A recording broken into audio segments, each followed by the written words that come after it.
But it's gonna be a version of it. Equally, and they lock in the Lapu Lapu for Kenji. Okay, so with Toshi with the Bane, Kenji and Lapu Lapu, equally, they have the opportunity to end this game relatively quickly. So, late game is going to be an issue for them. It's a big issue. They have no scaling. They have no scaling, but they want to end this fast, and they trust in that process. Execration have the pieces already for the front line, so their mage is going to be a big pickup here for what they get. Yes, their mage is going to be the enabler. Like it's going to be that VRV, Valor Valir. Valor Valir? Maybe the Kagura. I can see the Valir. Kagura's still out there? Yeah, Kagura's still out there. Kagura's okay. Another tip. Okay, so it is a Kagura. All right, love it. This right here, this is a match made in heaven for lore reasons. We're forcing a game number 5 here. Again, going back to the Bane, this is going to be physical damage being built up. Shown by Toshi yesterday. Yeah. I have to rectify something that I mentioned often earlier. No true damage on the adjustment of Bane. So it's just really the dude likes to melt towers. It's a combination of, again, more of his kit, that passive, and the mage killer.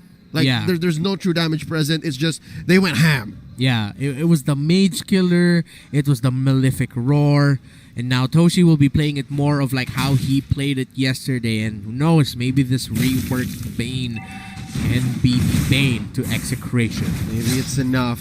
KLVJ here, helping secure this little wonder, but he lands it. So, and Chaknu falls. Nice arrow set in by Curtizi. That was coast to coast. He landed that abyssal arrow from the mid lane, flickering forward just to secure the kill onto Chakno. Worth it, I think, especially if the opponents are the aggressors. You want to put them in a spot where they're second guessing themselves. And flickers at this point in the game aren't as important, so you kind of want to put them in that mindset wherein, we're willing to spend our flickers to kill you. How about you? What now?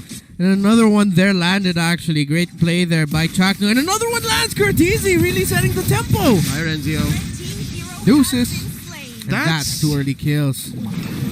Something that KLVJ up top and Kelra cannot repeat. Because Toshi here, he knows what's up. He sees Chakno coming in. Smart missiles abound. Hello. Flicker spent out. And I guess they're just going to make the most of this somehow successful push. But they cannot mirror. Wow, down bottom.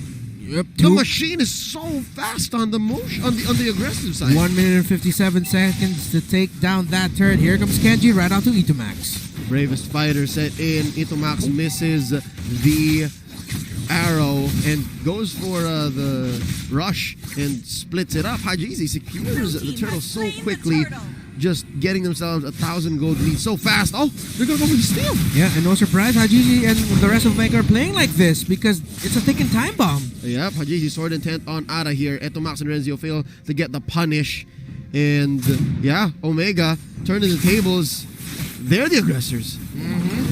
And of course, expectedly so, they have to do this. They cannot play safe. They cannot play, alright, let's just farm up, let's play passively, let's play defensively, because Execration want Omega to do that. If Omega does that, then they're going to be scaling way better than this Omega lineup. So that's why the aggression. I mean, this is a great early to mid-game lineup, so make the most out of it. Oh, Chaknu gets caught out by the Imperial Justice, but a nice turnaround here by Execration results in a wash. Both teams kind of bit up more than they could chew, respectively. Yeah, and Kenji and Renjo duking it out here in the bottom lane.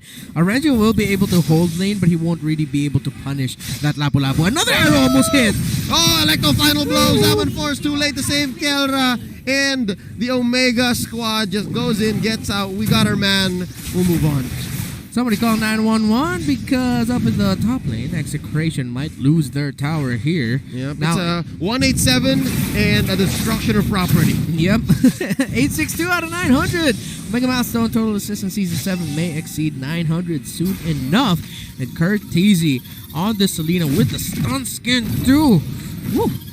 just really setting the tempo well for Omega. But it's not just him. Hajizi and Heath have been great as well, rotating the map, spacing it out, pressuring in all fronts on Execration. Ooh, ejector onto one. They are failing Bang! to let go. They finish off Curtizy, but there's a turnaround. Etomax falls just the same. Wow, could have sworn Etomax with the fadeaway flame shot. Yep, their turn with the pick-off. Fadeaway flame shot, that's actually very well put. I think he popped it off after he moved back from the umbrella. And then he faded away like... Yeah, that was cool. Oh, I get it. Yes. Oh my goodness. Too real. Too soon? Too real. Too real. Oh, we're looking at KLVJ here. His Hayabusa having a tough go, but he is about to get a career milestone. But just the same, Kel right here baiting out Kenji. Here comes Chaknu. Can he save his ally? Half of the chakra connection from the back lines. Curtizy throws out an arrow, I believe, slaying the Harith. Not a nice game for Kelra. Oh, Imperial Justice fails to catch him. The quad shadow really saving that Hayabusa. Here comes Chaknu looking for a toss.